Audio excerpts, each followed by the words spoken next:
Welcome. We now want to look on vectors. So let us start by definition. So the visible quantities are classified into two types. So the first type is the scalar quantities. So what are the scalar quantities? These are quantities that are defined by a numerical value. So examples are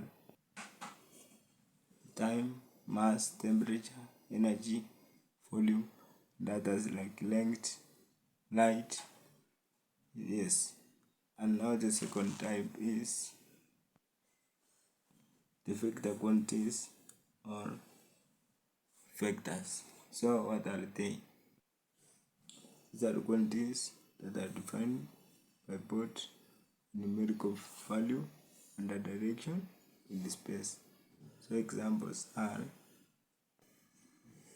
we have force, velocity, displacement, moment, and others like acceleration and torque. Yeah.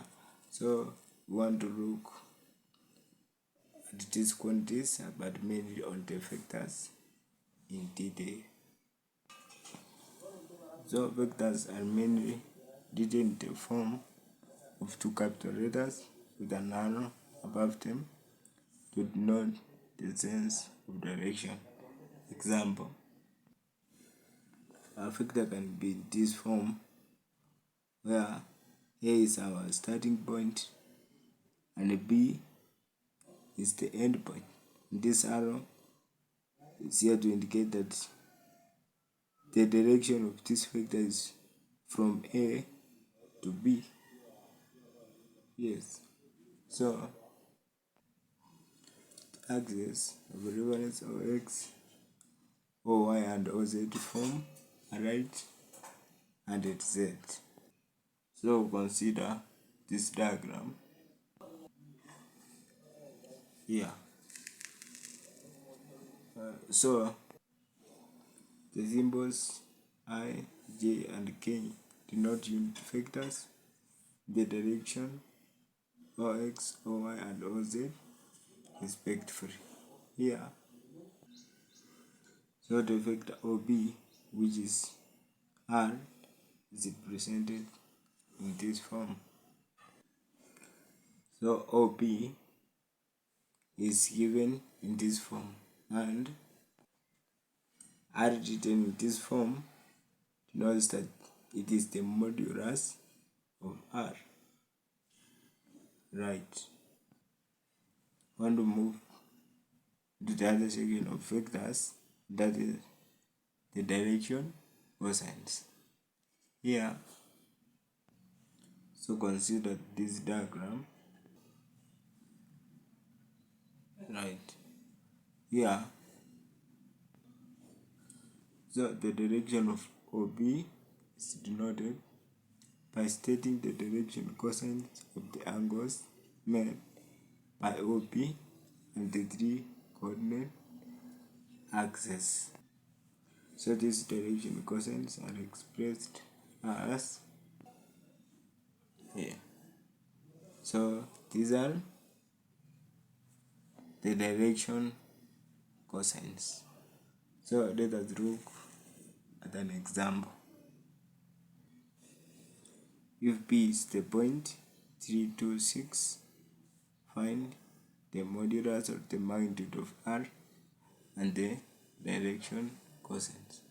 So here we know that the modulus of R is given in this form. So we just substitute the values and we find it as. So we have found it to be 7. And now the direction cosines, we have found them as. Right, so these are our direction cosines. So we want to move to the next section, the vectors, that is the angle between two vectors. So if the direction cosines of A are L1, M1 and N1, and those of B are L2, M2 and N2, then the angle between the vectors, that is theta, is given by this formula.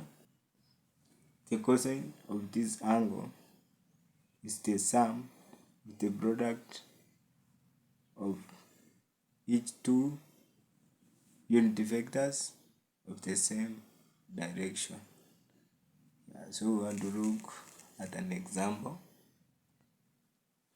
If A is given this form and B in this form, find the angle between them.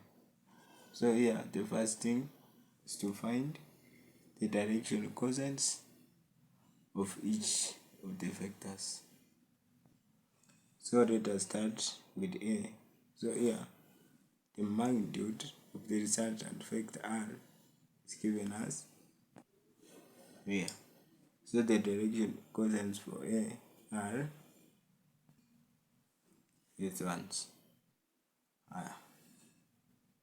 Now for the second vector B, the magnitude of the resultant vector R is given as right. So and the direction cosines are given as A. And so the angle between these two vectors would be expressed as, so the angle theta will be found as be 66 degrees in 30 minutes. Yeah, so that's how we calculate the angle between two vectors. So thank you for watching this video. Subscribe to our channel to watch more videos on vectors. Thank you.